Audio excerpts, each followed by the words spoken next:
Good day, economic students. The purpose of this edition of Learning Economics via the power of the internet and online videos is to explain the role of government in the market system of capitalism. More specifically, we're going to investigate how the government corrects for what economists refer to as externalities or market externalities.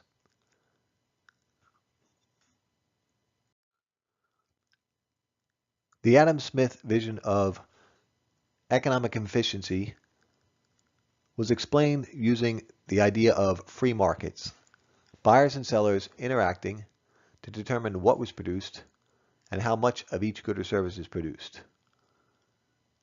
According to market efficiency theory, buyers acting to maximize their utility or happiness out of the principle of rational behavior or self-interest will consume a good or service to the point where the marginal benefit of the next unit is greater than or equal to the marginal cost of what other goods and services could be consumed.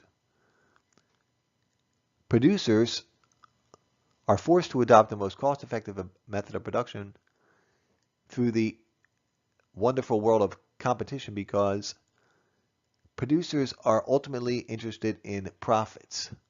Therefore, the makers of goods and services will constantly seek out the most cost-effective method of production. They will search the best and most efficient mechanism to use land, capital, and labor to produce goods and services in the lowest cost possible manner. Let's review the supply and demand curves and the principles of markets using this graph. On the vertical axis, we have price, one of the two important variables determined by the market mechanism. On the horizontal axis, we have quantity. This graph could represent the market for any good or service. Let's assume there are a large number of buyers and a large number of sellers. The buyers are represented by the downward sloping red demand curve. What is demand? It's a various amounts of a good or service or a resource that buyers are willing and able to purchase at a series of prices, ceteris paribus, other things equal, for a specified amount of time. Supply, the upward sloping supply curve. The various amounts of a good or service that sellers are willing and able to make available for sale, series of prices, specified amount of time, ceteris paribus. At equilibrium, as pictured on this graph, P star, Q star, society is achieving both productive and allocative efficiency. What does this mean? Okay, let's review productive efficiency. The sellers will use the exact amount of land, capital, and labor and entrepreneur ability necessary to produce quantity Q star. Therefore, the most cost-effective method of production, the most technologically advanced method of production, will be used to make this good or service available. Likewise, the buyers, through the power of consumer sovereignty, determine the quantity of goods and services consumed. Remember, buyers will continue to purchase this particular good or service up to and including the point where the marginal benefit is greater than or equal to the marginal cost. So far, so good. Unfortunately, sometimes markets don't operate efficiently. In other words, sometimes the actual cost of production is passed on to a third party external to the market transaction. In that case, it's the government's role to reallocate resources to bring the market back into efficiency. At other times, the private sector, left to its druthers, is not allocating enough resources to the production of a particular good or service, and therefore, it's the role of the government to nudge or force more resources into the production of this good or service to make more of it available.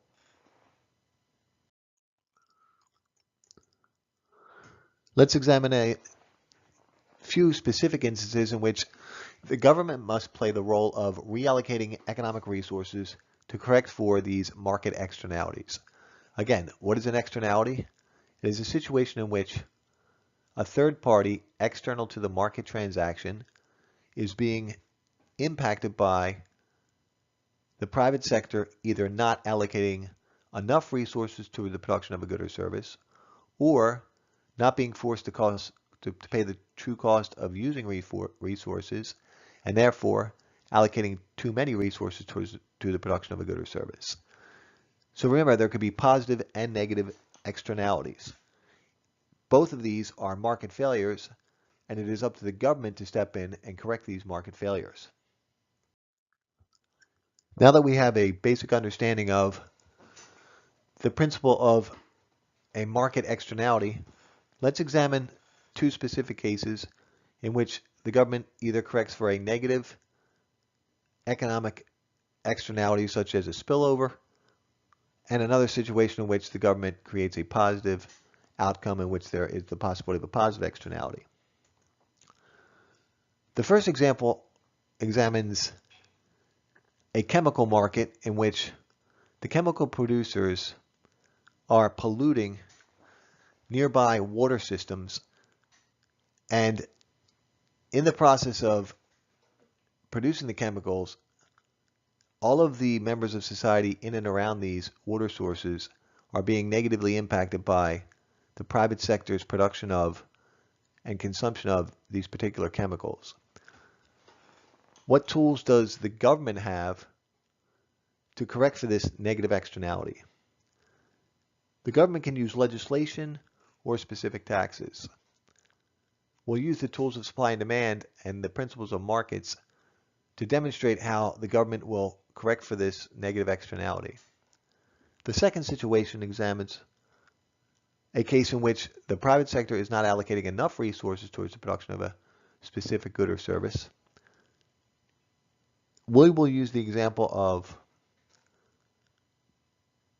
inoculations for children,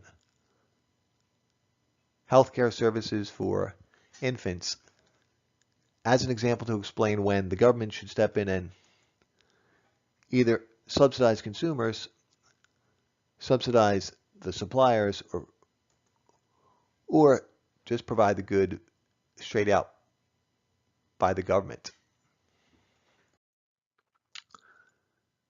Back to our good old friend supply and demand. We have our upward sloping supply curve. Let's assume there's 40 producers of specific chemicals. Let's assume that each of these manufacturing firms in the private sector is located on a water source, a river, or an extremely large stream. Obviously, the intake of water, the use of the water in the manufacturing facility is necessary as part of the production of these specific chemicals. And then further down the stream, after the water has been put to use within the manufacturing of the chemicals, it is released back into the water system. Who are the demanders or buyers in this market? Well, there could be literally thousands of different companies that use these chemicals. If you want to think of a specific application, it can be something such as treating metals or fertilizers, whatever example, doesn't matter. There's thousands of buyers. So under the Adam Smith vision of the world, we have a specific market equilibrium, Q star, P star. If no third party external to the market transaction is being negatively impacted by the chemical market, we have absolute productive and allocative efficiency. However, in the course of using the water and re-releasing the water back into the water stream, the water becomes polluted in the manufacturing firm. So who is negatively impacted who should have nothing to do with this market transaction? You could assume that the local economy might be impacted because anyone who makes their living fishing in and around this water system might not be able to catch as many fish, or the fish may be no good for market consumption because they are polluted. The people living close to the factory might just be negatively impacted because the pollution is unsightly or it doesn't smell altogether great. Right? It could be far worse, something like Erin Brockovich, where the water is actually dangerous to the health and well-being of the citizens in this particular area. So all 40 of the manufacturers are guilty of passing on some of the cost of production to a third party, all of the aforementioned victims of the pollution, who should not have anything to do with the market transaction. So what can the government do as their role of allocator of resources to correct for this negative externality? If the government levies a specific tax, measures the incremental amount of pollution readmitted into the water system after the water has been reintroduced into the stream further down the line after the manufacturing process, all manufacturers would be forced to pay a tax. Now we know that any tax is a non-price determinant of supply, which would shift the supply curve to the left. What happens at our new equilibrium, which we will call Q prime P prime, is that the price of these chemicals goes up. So now the market participants are being forced to pay the true cost of this particular pollution problem. And there are fewer of these chemicals produced and consumed.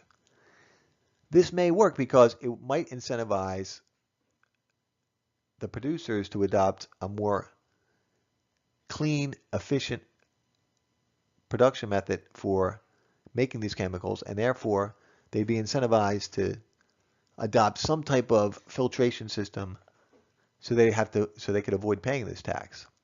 However, some student might be saying, well, maybe the producers are just willing to pay the tax and they're not really helping anyone. All they're doing is paying higher taxes and the water's still getting polluted.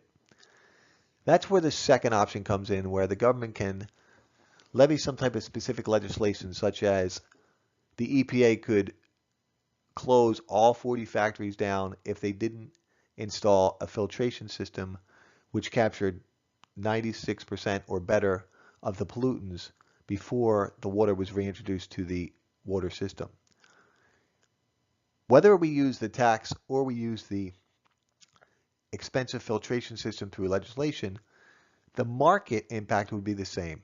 A leftward shift in the supply curve, driving up price and quantity down, and in either case, the government has corrected for the negative externality, and the producers are now being forced to absorb the true cost of the production of this particular product.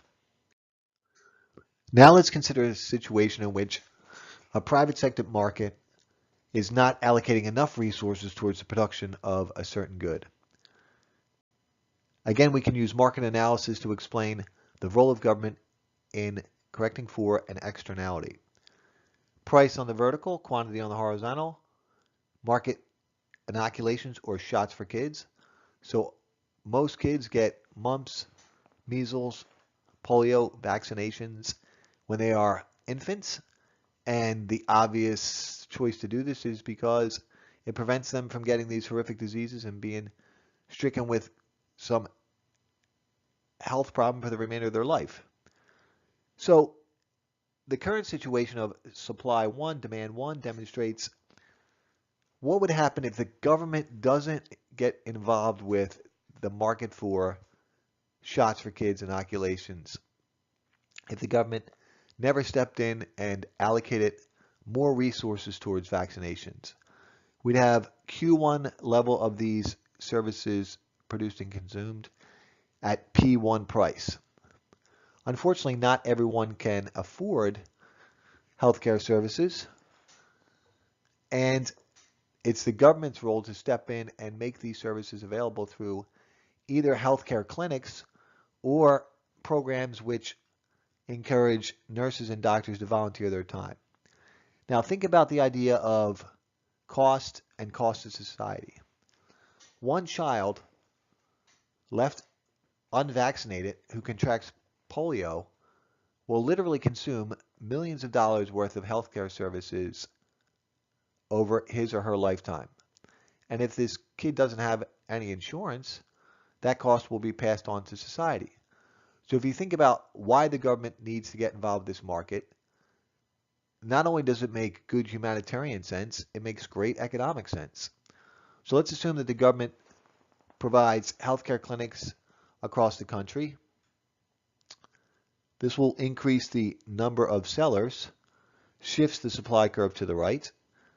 At our new equilibrium, we have a much higher quantity of these inoculations, shots, vaccinations made available at a lower market price.